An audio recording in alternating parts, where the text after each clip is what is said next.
Doctor صاحب ایک کلام علامہ کا مجھے یاد آ رہا ہے، بمصطفیٰ برساں خیشرا کہ دی ہما اوست گر بہو نہ رسیدی تمام بولا بیست۔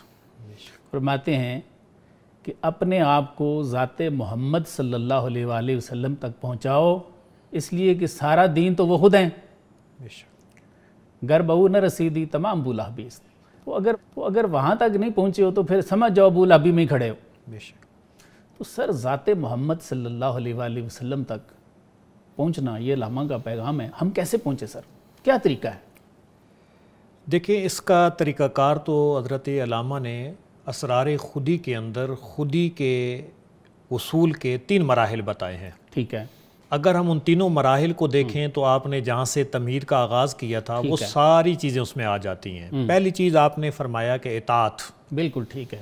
اور اطاعت کے لیے انسان کسی شخصی وجود اور ظاہر کو دیکھتا ہے تب اطاعت کرتا ہے، تبھی ہماری جنس سے رسول کریم صلی اللہ علیہ وسلم کو پیدا کیا گیا تاکہ اطاعت ممکن ہو جائے۔ بالکل ٹھیک ہے۔ اور دوسری چیز آپ نے فرمایا کہ ضبط نفس، اور ضبط نفس آپ کو جتنی مرضی یا دنیا کے انٹلیکچوئلز کی تھیوریز لے کر آئیں، جتنے کالے صفحات انہوں نے لکھے ہیں اتنے ہی کردار بھی کالے ہیں۔ بالکل ایسے ہی۔ اگر یہ نفس قابو آتا ہے تو یہ عشق رسالت مآب صلی اللہ علیہ وآلہ وسلم کی قوت سے آتا ہے۔ بالکل ایسے۔ عربی میں ایک مقولہ ہے العشق نار تحرق ما سوى المحبوب، بالکل ایسے ہی ہے کہ جب عشق ایک ایسی آگ ہے جو دل پہ گرتا ہے تو سوائے نقش محبوب کے ہر چیز کو جلا کے رکھ دیتا ہے۔ اور اس پہ ہم دیکھیں تو مولانا کا کلام اس پہ میں اب لگا دوں۔ جی جی۔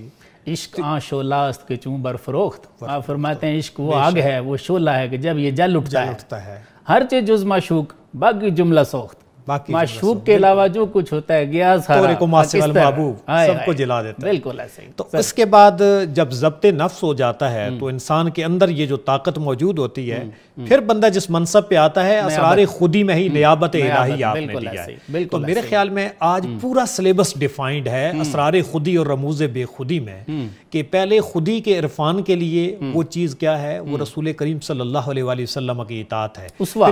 اور اسی کے اوپر پھر آگے ہم جب چلتے ہیں تو مکمل ایک ربائی بھی موجود ہے ہمارے سامنے ارمغان حجاز کے اندر، کہ حضرت اقبال نے بتایا کہ ایک دم سے یہ تبدیلی نہیں آئے گی۔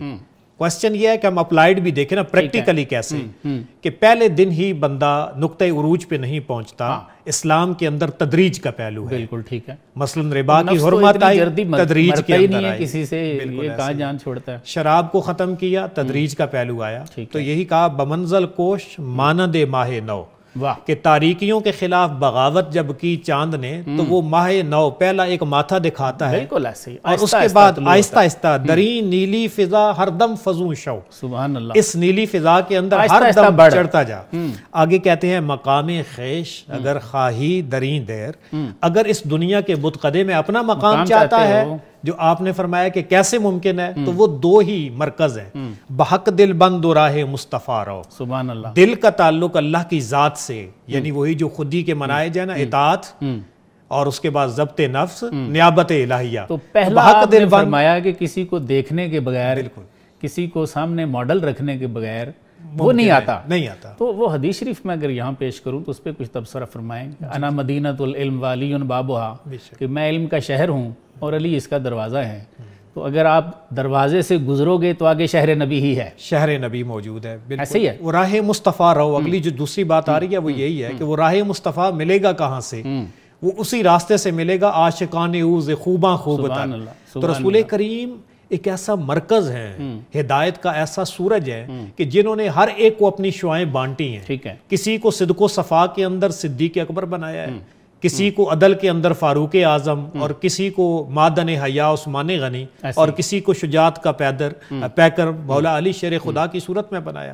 اور پھر ان کو بار بار ذکر بھی کیا کہ آپ جاری ہے نا، جاری ہے، اس لیے کہ سرکار نے اسی دور میں اعلان فرما دیا من کنت مولا فاضل علی۔ اسی لیے آپ تصوف اسلامی کے جو عرفان ذات کے سلاسل ہیں ان میں آپ کے پاس جو 4 مناہج یہاں موجود ہیں ان میں 3 کے اوپر حضرت مولا علی شیر خدا رضی اللہ تعالیٰ عنہ ہے، سبحان اللہ، اور وہی معرفت ہے۔ اور اسی چیز کو بتایا گیا ہے کہ آپ ان راستوں کو پکڑ کے جب آگے آئیں گے تو انشاءاللہ آگے آپ کو جو مرکز نظر آئے گا کسی بھی راستے سے آ جائے، جو صحابہ نے دیکھا سرکار کو، صحابہ نے دیکھا سرکار کو، اس کے بعد ایک ماڈل آپ بتا گئے اس روحانیت کا کہ میرے بعد کون ہے؟ فہذ علی مولا، فہذ علی ہیں، ٹھیک ہے۔ آج کا جو انسان ہے، آج کا جو مسلمان، اس کو بھی تو کسی ماڈل کی ضرورت ہے جس کو پریکٹیکلی دیکھے۔ اگر کہیں، بعض لوگ کہتے ہیں کہ جی حضور صلی اللہ علیہ وسلم موجود ہیں، بھئی کتنا تم ان سے فیض لے رہے ہو، کتنا فیض لے رہے ہو، تو کیا استاد جو ہے اس کی ضرورت آج آپ کو نہیں ہے؟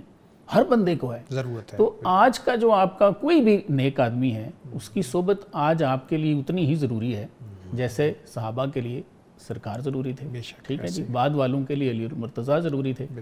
تو یہ وہی زیادہ ہے، وہی راستہ ہے۔ آج کا جو مولا ہے وہ اس کا شیخ ہے، وہاں تب پہنچے گا تو بارگاہ رسالت تک ایک دن پہنچ جائے گا۔ اور جیسے واصف صاحب نے فرمایا کہ جس کو ذات پسند کرتی ہے اس پہ پھر ایک دن اپنا دروازہ جو ہے وہ بھی کھول دیتے ہیں، صبغت اللہ میں آ جاتا ہے۔